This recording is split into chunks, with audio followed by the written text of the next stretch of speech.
আবার চলে আসলাম আপনাদের মাঝে একটি বিনোদন দেওয়ার জন্য। একটা গান বলবো এখন। গানটির নাম হলো নীলঞ্জনা। নীল নীল নীলঞ্জনা, চোখ দুটি টানা টানা, কপালে টিপ যেন জোনাকি বিট, আমি প্রেমে পড়েছি তুমি করো না মানা।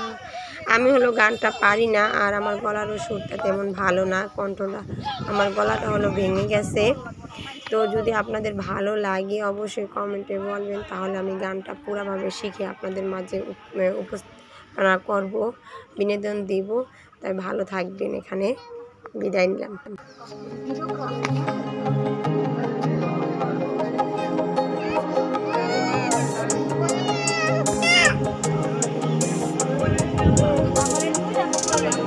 দেখেন ছাদের উপরে কি সুন্দর বাতাস, গাছ ভালোই অনেক ভালো লাগতেছে বাতাসে। আর আমার পুকুরে মেয়ে দেখেন কেমন করতেছে। যাক আমাদের দরজা লাগাই দিয়া দেখেন। যাক আমার মাইয়া যাও কা, তুমি পড়ে যাও না, বুঝছো? দেখেন কত সুন্দর লাগতেছে না?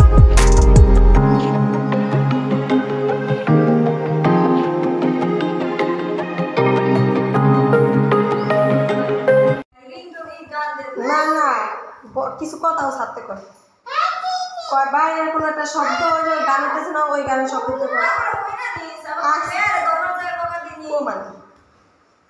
ডিম দেখা নেই। দেখে নামো নামো নামো আমু নামো, তখন কেন বড় আছি না, জানি তো কি করো লাগে ঠিক আছে। আমাদের স্কুলে যায় না, পড়তে যায় না, ব্যাগ গাড়ি স্কুলে না কলেজে গান নিয়ে যায় আমি মনে হয় দিয়ে আসি। যাও বেরো বিদেশের মতো বুঝো কি করবা, বাইরে না থাকলে খাইবা তাহলে তুমি চলে যাবে। এখন চলো দেখা চলো চলো চলো চলে যাই চলে যাই চলে যাই চলে যাই অজানা দেশে। তুমি মুখ দাও, তুমি নাস্তা খাও, যাও আমি সাথে নি তোমাকে মেরে দিব আমি। দেখেন আমরা কাছারি কাছে বিস্কিটের দোকানে পাসপোর্টে যত আছে সেটা প্রতিদিন মাসে এদিক সামনে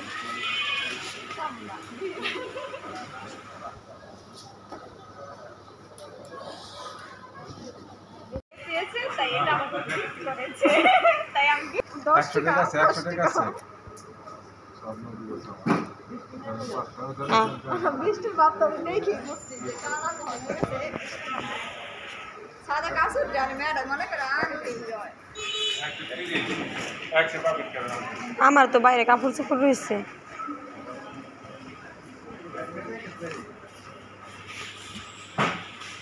আমরা এখন কাছারি কাটার শেষে আর বৃষ্টি নেমে গেছে, আমরা কিভাবে যাব বলেন তো?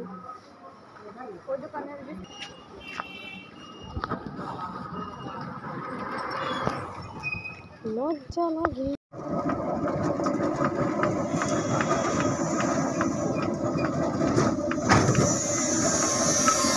আশা করি ভালো আছেন, যে যেখানে আছেন সুস্থ আছেন, আল্লাহ তাআলার আশীর্বাদে আমরা সবাই ভালো আছি। তা আবারও চলে আসলাম রান্নাঘরে। বুঝতে পারি আমি কী রান্না করতেছি। এই যে গুঁড়া মাছ, এগুলি হলো এই যে ইসের গুঁড়া, মলা মাছ, মলার গুঁড়া। আমার অনেক দিন যাবত ইচ্ছে হইতেছে যে মলা মাছের গুঁড়া রান্না করে খাবো, চচ্চড়ি শুধু, তাই জন্য কিনেছি। আর হলো তার ভিতরে দিয়েছি কিনেছি কচু। এই যে হচ্ছে কচুর ডাগাগুলো হলো চিকন চিকন করে কেটে নিয়েছি। এই যে চিকন চিকন করে কেটে নিয়েছি, আর একটা আলু দিয়েছি, আর সবই পেঁয়াজ। এগুলো দিয়ে হলে আমি হাতে মাখিয়ে চচ্চড়ি করবো। এই যে পেঁয়াজ আর মরিচ রসুন কেটে নিয়েছি, সাথে আছে ডাল। আজকে রান্না হবে ডাল আর হইলো গুঁড়া মাছ। ভাত হয়ে গেছে অলরেডি।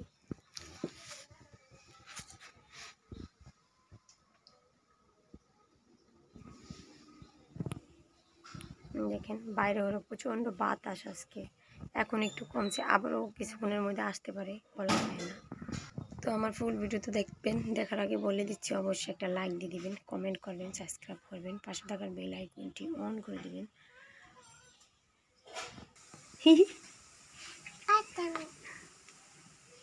এখানে দেখতে পাচ্ছেন যে তরকারিটা নিয়েছি, সবজি টাকা মরিচ, হলুদ মরিচের পাতা একসাথে মিক্স করেছে, সেগুলো নিয়েছি, আদা বাটা, ধনিয়া পাতি, জিরা পাতি, লবণ, তেল আর হলো তো আমি এখন এগুলি সব হাতে মাখিয়ে নিব। একে একে সব কিছু আমি এটার ভিতরে দিচ্ছি। হলুদ মরিচের গুঁড়ো দিচ্ছি, গুঁড়ো মাছে হলো অল্প লাগে, মশলা বেশি মশলা দিতে হয় না। আর দিচ্ছি হলো আদা জিরা আদা রসুন বাটা, লবণ, ধনিয়ার ফাঁকি, জিরার ফাঁকি, তেলটা দিয়ে নিলাম। এখন হলো ভালো করে মাখিয়ে নেবো। মাখানোর পরে এগুলো মাছটাকে দিয়ে আউলাইয়া কড়াইতে দিয়ে দেবো। পুরো মাছগুলো হাতে মাখিয়ে বসাই দিলে ভালো হয় চচ্চড়িটা। সো আমি বেশিরভাগ হাতেই মাখিয়ে পুরো মাছ রান্না করি, কষিয়েও রান্না করি। এটা একটা শখ।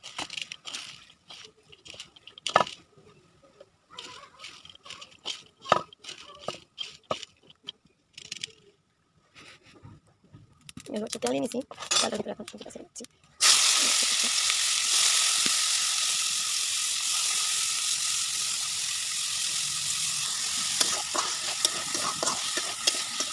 কষিয়ে নিচ্ছি, হাতে মাথাতে দেওয়া কষিয়ে নিচ্ছি, তারপরে পানি দেবো, তারপরে মাছ দেবো।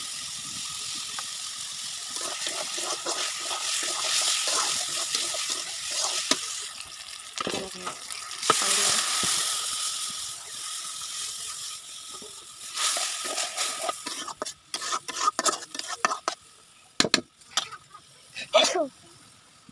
মাছটাকে দিয়ে দিচ্ছি, দিয়ে দিলাম। এই মাছগুলো কলা পাতার ভিতরে অনেক রান্না করে খায় আর কি। নোয়াখালী মানুষ বেশি রান্না করে, কিন্তু অনেক মজা লাগে। আমার আমি একটা ভিডিও দেখি, তার নোয়াখালী তার ভাই নোয়াখালী, সে থাকে পাশে, অনেক মজা করে খায়। আমিও ভাবছি একদিন রান্না করবো, কলা পাতায় মাখিয়ে দিয়ে দিব, কিন্তু দেওয়া হয় না, তবে খাওয়া হয় না, দেওয়া হয় না। কিন্তু একদিন দিয়ে দেওয়া করতে আমাদের আশা করি অনেক ভালো লাগে। মাছটাকে মধ্যে থাকুক, আমি যাই। যেগুলো মাছটা হয়ে গেছে মানে ধনিয়া দিলাম, তাদের একটু ধনিয়া পাতা হয়েছে, আর আপনাদের সাথে শেয়ার করবো আজ আনতে গেলে। আজকে তাড়াতাড়ির জন্য আনা হলো না।